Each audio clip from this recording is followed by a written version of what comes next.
Hey, what's up guys? For today's video, I'm going to be showing you a bunch of deck lists and we're going to be going over results from this weekend's past events. So starting off, we have YCS Merida, Mexico, which happened this past weekend, about 450 players, and Mitsurugi ended up winning. I know the YCS is a bit smaller than like most YCSs, but I think it's still cool to talk about. So the winner was James Markowitz with Mitsurugi, and then Yassine, the GOAT, got second place with Crystron K9. So showing that Crystron K9 is still a deck that can perform. This is the last YCS of the format, I believe. So I'm gonna be honest, like a lot of these decks are probably gonna get hit before our next event. Well, I guess there's multiple YCS, but I digress. But seeing that, the K9 deck still popping off is nice because Crystron K9 got second, and Vanquish Soul K9 from Julian Kahome, the world champ, got top 4, and then someone else got top 8 with it. So 3 K9 decks actually did pretty well. So when this format first started, it was like K9 decks are terrible, and now they're popping off. But yeah, and then we see Dracotail actually was nowhere in this top 8. I think it was a mixture between people preparing for the deck super hard and it being like a smaller event. Obviously, at like the last YCS Bologna, there's only one Dracotail in top 8, I believe. But yeah, I mean the format, all the decks are so close where it's like you're gonna have like results that vary like this from event to event. But looking at some of the deck lists, this is Julian Cahone's top 4 deck list. He played Vanquish Soul K9. Looking at the main deck, it's mostly standard. I think the 2 cards that like differ are like he's playing Magma and Jerusalem, which might be like a meta-ish call thing. Some people don't play these; they play other cards instead. They play Ghost Spell, etc. It kind of just depends on what you expect to play against. He's playing Prosperity, which a lot of people don't play. Which I'm not gonna lie, they're crazy for not playing Prosperity in this deck, bro. Like, oh my god, you really need Prosperity. And then outside of that, the rest of the list is pretty standard. 3Ks, extra deck, he's playing Tiras, okay, Jax, 2 Ripper, mostly standard. In the side deck, a lot of people's side decks I'm seeing this weekend are like 3 Meows, 3 Perulia, which I mean makes sense, Perulia, because K9 decks got a lot more popular. Like we see here, like 3 in top 8 is crazy. He's playing Reaper for the for Yummy. Interesting, has a Snatchy. It's crazy how like before Reaper was pretty bad against Yummy, but like as the format, as the decks have switched and like but they played different amounts of engine, it gets a little bit better. And then Imperm being a card that you can use against the K9 decks and against Mitsurugi Yummy. Or it's not Mitsurugi Yummy, Dracotail, sorry, I misspoke. But yeah. And then siding the Snow Devil. Okay. People are siding Snow Devil and not maining it because with less Vanquish names, it's a lot harder to get to it. So it makes sense. And yeah. Looking, this is a top 16 list by Mr. Jibril Brafeway. He played Mitsurugi, a 40 card version. He still played the big package. He just believes it's necessary in a lot of like a lot of scenarios, like going second versus Dracotail, for example. His non-engine Fua, Ash, Joel, Droplet. Joel, respecting Mitsurugi and the K9 deck still, and then having obviously sometimes K9 decks can beat through Joel, like normal summon the Roy, or etc. But regardless, it's still a good card versus the K9 decks. Droplet is going to be better than Dark Ruler against Dracotail, so we see a lot of the players just cut Dark Ruler and just only play the Droplet. Then Fua, Ash are like standard. Ash being good against Dracotail, also Ash being a being a card to stop Fua, which is like one of the best cards against you when you go first.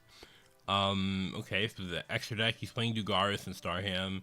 Dugaris being a card that's just really used in a lot of niche scenarios, and Starham is the GOAT.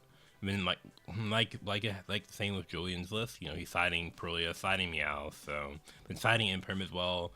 These are cards that we're going to see a lot more of, especially the Perulia and the Imperm.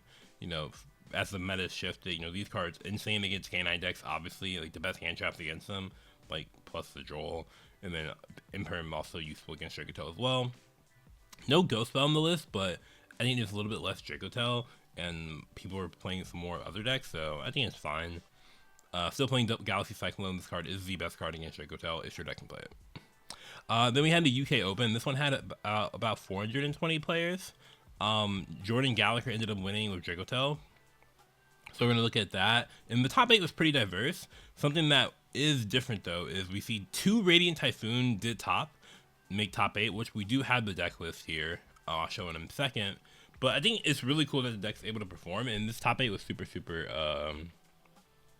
versatile, or super variant, something like that. But yeah, anywho, this is the top first place list by Jordan Gallagher.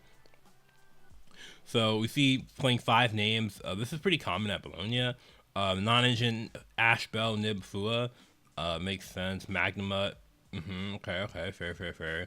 I can tell this main deck. I feel like this main deck is not that built for K9 decks, but he probably wasn't expecting to play against Mini, at least if he was expecting more like Dracotail, because if he goes like the K9 decks, I feel like this non-engine is not really going to work out that well, but you know, yeah.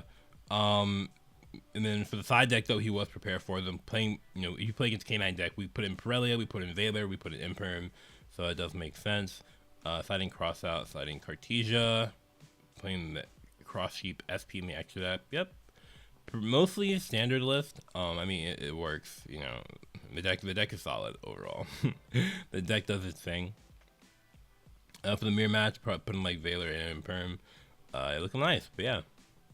Moving on, we have a top second place list. Yeah, it was Pure Yummy. I just want to take a look at the Pure Yummy deck, see how this is doing. So he was choosing to go for the rabbit, basically. So you set the you go into the silhouette rabbit. You set the Apophyst, the serpent, and then Apophyst sets the swamp deity. So you have like a negate, so it's gonna be useful against like the Dracotail matchup. You don't to negate the Ketu, the Rahu, so you can't fusion summon. So having access to that's pretty cool. You either see this or like Ibli or like something like that.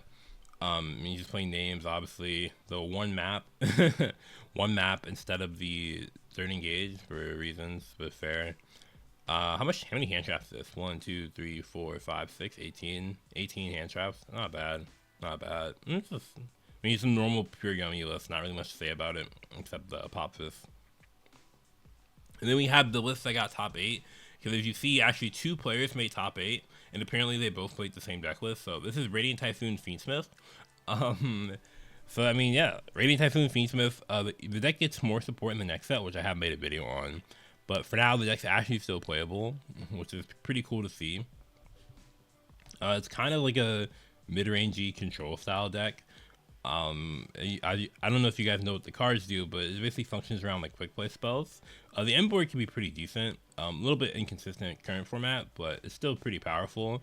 And I was surprised about. He's playing the Fiendsmith engine. The Fiendsmith engine kind of helps right now because we lack the Link 2, so the Fiendsmith engine gives the deck more consistency, gives the deck a higher ceiling, and just overall really solid. So for right now, the Fiendsmith engine is definitely correct in the deck.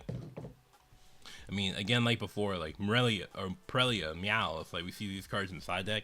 Ash is actually a card you don't really need to play in this deck, just because you don't really care about Fua like that. Like obviously, like if you open like a Fiendsmith card, you care about Fua, but if you don't really care about Fua. So Ash is not a card that's like necessary in the main deck.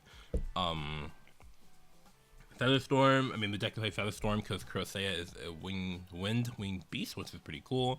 You play in the Spear mode because you can play your normal summon, which is cute. You can slide ascending against like Mitsurugi or some shit, I guess, and it's like it does some stuff.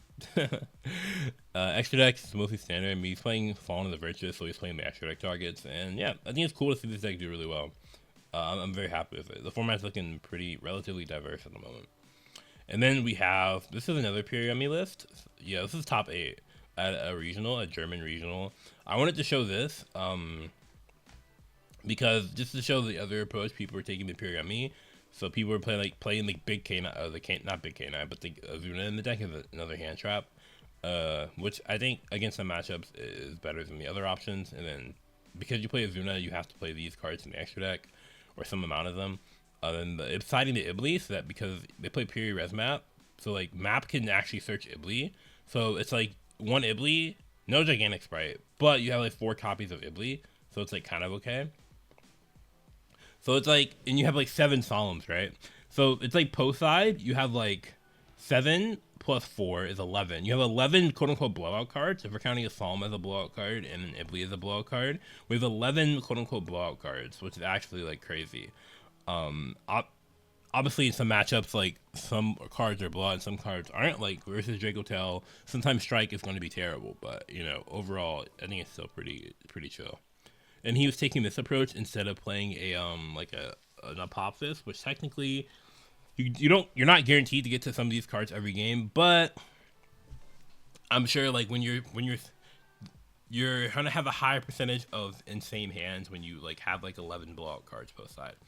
But yeah, anywho, that's it for going over the deck list from this past weekend. I hope you did enjoy, and if you did, make sure to leave a like and subscribe for more. And take care. Peace.